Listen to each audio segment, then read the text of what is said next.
Yo, yo, yo, yo, yo, yo! Guess what, YouTube? We getting into another reaction video! Alright, we about to get this reaction video in. This is gonna be the last reaction video for today, okay? Because the sun is about to go down. It's gonna be dark. I like when it's dark, but my lighting up in here don't be very good. I don't want to turn on my light up in here because the light is behind me, not in front of me. It's gonna be reflect some negative energy. All right, but we finna get into this video. Make sure y'all hit the subscribe button so y'all can stay tuned for all my reaction videos. Make sure y'all go watch all the previous reaction videos if you're watching this one and haven't seen the other ones, okay? If you just now coming to my channel, hit the subscribe button. I promise you won't regret it. We gonna get into these reaction videos. This is the beginning of the next era, okay? Let's see. This next video we got Texas dad murdered 2-year-old daughter while FaceTiming. That's wicked. Wicked. Wicked. Let's get into it. A man strangles his 2-year-old daughter while on FaceTime with the little girl's mother. I look at the horrific case out of Texas and the jury's verdict. Welcome to Crime Fix. I'm Anjanette Levy. I have to warn you, this case is so incredibly disturbing. A Houston jury has convicted 26-year-old DeAndre Flanagan of capital murder for the death of his young daughter. The child's grandfather told the courtroom how he and his daughter, Kirsten Watson, hopelessly watched Flanagan strangle and beat little 2-year-old Zavia while watching on FaceTime. Okay, before we get into the rest of this video, this has to be the saddest thing I've ever heard. The saddest thing I've ever heard. Not only did a mother have to witness her child getting beat, she had to witness her child getting beat by the father. She had to witness her child dying. And she had nothing. She could not do anything to help her child. This is the saddest thing ever. Let's see if they tell us what made him do this. What brought him to this? Let's see if the cops were called in the midst of this child getting beaten to death. This is the saddest thing ever. I just pray and hope that he got a life sentence. A life sentence. If he can do this to his own flesh and blood, imagine what he can do to another person. You know, I believe people can change as well, but he needs time to sit and know what he has done. For real. For real. They both tried reasoning with Flanagan over the phone during the police pursuit. But this should have been prevented in the first place. Right. Kirsten warned authorities several times that Flanagan was dangerous and even shared text messages of threats to harm her and her daughter. According to the Harris County Sheriff's Office, deputies were dispatched to the mother's home on 2 occasions, March 15th for a terroristic threat and March 19th for telephone harassment. The following day, on March 20th, is when this fatal incident occurred. Details about the crime were shared by Sheriff Ed Gonzalez during a press conference shortly after the 45-minute pursuit. What we know is that approximately 10:15 a.m., an adult male went to a private daycare facility, removed his 2-year-old daughter. It's our understanding that he's the biological father. We haven't confirmed that. That's the initial information we received. From there, he proceeded to go to a retail store pretty close by, where he confronted the mother of the child and began making threats, asking for her phone, her passcode, with child in hand, and basically threatening to hurt the child if she did not turn those items over. She complied. She made an attempt to try to rescue her daughter from his stronghold, but she was unable to do so. At that point, we're told that the adult male struck her possibly a couple times to the face, and continued to flee the location from that retail store again, still with So did child she call the in cops tow in this and fleeing the location at with this her time? phone and his phone as well. Now, this all unfolded in March of 2023. So when that happened, when he asked for her phone and he had the child with him when she should have been at school, and she witnessed this man hitting her daughter, did she not call the cops? You know, her phone was gone, right? I get that. But there's like you're working at a retail store, you have co-workers, you got other people around you. You could have just used a phone to call the cops. She could have did everything in her power to call the cops. We cover a lot of really awful things here, and I feel like so many of these cases are unbelievable, and this one just absolutely boggles my mind. No, we know that Flanagan was upset with his girlfriend because he thought that she was talking to another man after she tried to end things with him. Deputies tried to find him, and they wanted to save the little girl, and they had good reason to be concerned because Flanagan was going to take his anger out on his precious little girl while fleeing from law enforcement. They were able to immediately, or pretty close to immediately start tracking where the phone might be. The suspect in the red Camaro was located near the intersection of Greens Road and North Freeway, approximately in the Greenspoint area. Mm-hmm. Other agencies began hearing the radio traffic, and thanks to the quick action, again, of other partners, the Houston Police Department, Texas Department of Public Safety, all ascended into the area to try to assist. A pursuit occurred at that point from that location. It's several miles from here, several minutes from this location. So a pursuit did occur. It's my understanding it took place both along the North Freeway and then here along Studemer Airline as well, as units were, again, trying to devise a strategy. So if he went on a run from the police in his car, how the heck did he kill her on FaceTime? Did that happen before the chase or what? I'm a little confused now. To detain the suspect that was in the vehicle with the child. At some point, we believe the mom was able to possibly FaceTime on and off with the suspect, just trying to get him to stop and just having some brief conversations, trying to resolve the situation. The male wasn't having it. DeAndre Flanagan was convicted of a horrific crime. I put his name into truthfinder.com just to see what I would find. Truthfinder is one of the largest public records search services out there. The search results for DeAndre Flanagan showed the charges he faced, including capital murder related to his daughter's death and the police chase. He, of course, has been convicted of those charges. Truthfinder is really great because it will show you where a person has lived. I do not want See Crime Fix. Log on and start accessing information. Law enforcement.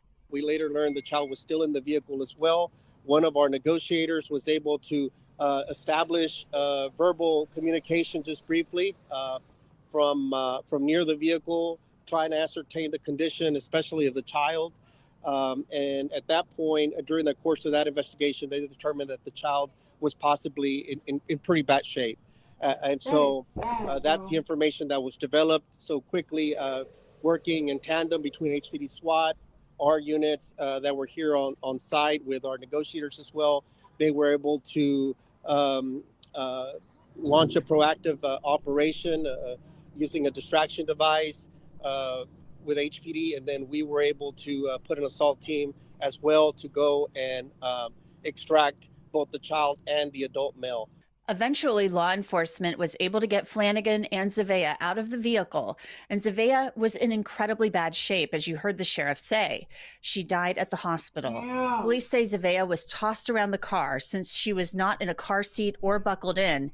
However, that wasn't what that caused her fatal injuries. She was hit with a blunt object and choked to death, and her mother witnessed part of this.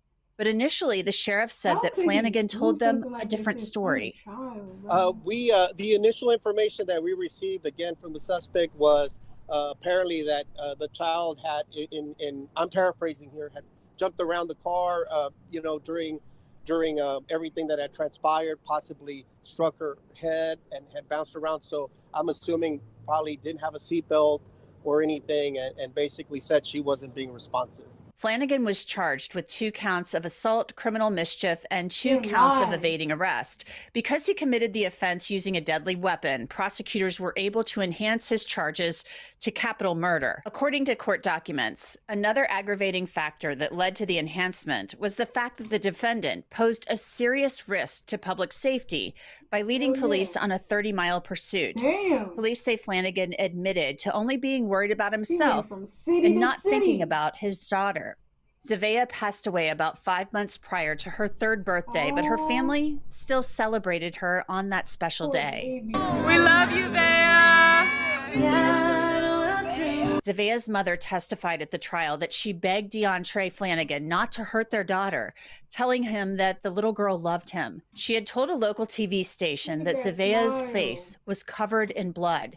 She said DeAndre told her, "You only love that man. You did this to her." DeAndre Flanagan thought that she was cheating on him with another man. Flanagan will spend the rest of his life in prison without the possibility of parole. So to unpack this incredibly disturbing case, I want to bring in Bridget Williams. She is a trial attorney in Texas. Bridget, you know, I just don't know what you do as an attorney when you get a case like this that comes across your desk. You've got a crime that was committed over FaceTime. You've got witnesses, you know, mom who witnessed this. They see it, see what happened. I mean, how do you defend a case like this? This is certainly a tricky one for any defense counsel. Honestly, our job is to give the client as much legal advice as possible. Sometimes in situations like this, it may be our advice for them to take some type of agreement with the state or even, you know, to move forward with the trial. Whenever we have a case that has been she got a lazy eye done on video, and you have multiple witnesses, then the defense counsel's role may be to advise the client to take some type of agreement. However, it's ultimately the client's decision on if they want to accept that agreement or move forward with a trial setting. In this situation, the client decided that he wanted to move forward with a trial. Now, I don't know what that advice from defense counsel was, but he decided ultimately that he wanted to move forward with a trial. And so he thought he was trial, innocent. it's going to be difficult, or it was difficult for that defense attorney, more than likely, to bring any defenses. There aren't any defenses. This was done, like you just stated, on camera, intentionally done on camera, with an audience, and with multiple witnesses. So the defenses are going to be limited, if nothing close to none. You know, earlier I read this quote. DeAndre apparently said to Zavea's mother, "You only love that man. You did this to her." So he was trying to cast blame on Zavea's mother, Kirsten, saying basically, this is all your fault. He was using their daughter, it seems to me, to hurt her. He wanted to cause her a lifetime of pain and anguish to hurt her. I mean, I've seen this in other cases where the man is trying to punish the woman by using the children and killing the children. I mean, have you ever seen a case like that? I have seen cases like that, and it's heartbreaking. It's dramatic. It's terrifying. That the father or mother, sometimes it's the other way around too, that either parent would sacrifice, because that's what happened here. You sacrifice this child's life in order to get back. I'm using quotes around that. Get back at the other parent, and it shows anger issues. It shows some type of displacement mentally. It shows so many control matters, egotistical personality. I mean, it just shows so many problems there. But with that being said, it shows that he has some type of imbalance for himself personally. But not only that, he intentionally did this to get back at her. And that's the intentionality that is needed for that first-degree murder charge that he was actually convicted of. Yeah, the capital murder. I mean, he wasn't going to ever face anything but that charge in Texas. You know, the jurors, they watched a video, apparently, of Zavea's mother. she was basically watching her daughter being murdered. And, you know, she's begging him to not do this, saying, she loves you, don't do this. I mean, how do you even, you can't, I don't even know how you cross-examine a witness like that. Literally. You know, I don't know if the defense attorney cross-examined her. I mean, I don't know what you do. How do you even handle that? Yeah, that's going to be difficult for any defense counsel to cross-examine a mother who just lost their daughter, who witnessed it on video while it was happening. So, I mean, there's the point of cross-examination is to point out any issues that the person may have stated during their direct that they want to bring up questions about. However, in this type of situation, the mother is just telling her story of what she witnessed the father doing on FaceTime. So in real time. So that would be difficult for any defense counsel. And you also, as that defense attorney, you don't want to come off as too harsh on that mother to the jurors. So you're already in a situation where this jury is watching this video. You don't want the defense counsel to come off as harsh to the mother either. So it's a difficult situation for any defense counsel to be in. Yeah, and this little girl, I mean, she was defenseless. She wasn't even 3 years old. I can't even imagine how fearful she was. You know, she's taken out of daycare by her father, and then taken on this police chase. She's harmed. You know, law enforcement. What gets me about this case too is that, you know, Zavea's mother had called law enforcement and said that he was acting up in the days before this happened. You know, it just seems to me so it was preventable in some way, shape, or form. Well, y'all talking too damn much, honestly. Maybe there will have been some issues with the trial. I can't see him getting a new trial. Obviously, we weren't there for it. It would be appealable based off of what the information that we have. Yeah. Well, all we can hope is that Zavea, she's resting in peace, and that her family can remember her and honor her, and somehow, I don't know how, but move forward. Absolutely. Thanks so much for being with me. I'll see you back here next time. Y'all, that is so sad. This man literally did all that because he was jealous that this woman was talking to another man, was together with another man. They wasn't even together. They just had a kid together. He was so jealous that he took it out on his kid, his child, a child that he conceived, a child, just so he could get back at her. How pathetic is that? That is so pathetic, yo. Like, for real. Who even thinks about hurting their own child? Like, dead serious. And from the beginning where I said we gonna see if, you know, how it happened, you know, now it's to my understanding that he went on a high-speed chase with the child in the car and was on FaceTime with the mother, and that's, you know, how she watched her child die. That's just sad. I would never wish that on anybody. Capital, he got capital, good.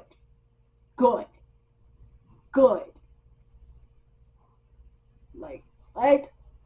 But that's the end of this reaction video, y'all. Make sure y'all hit that subscribe button if you didn't subscribe yet. Alright? I'll see y'all in the next reaction videos. Y'all stay safe out there. Hey.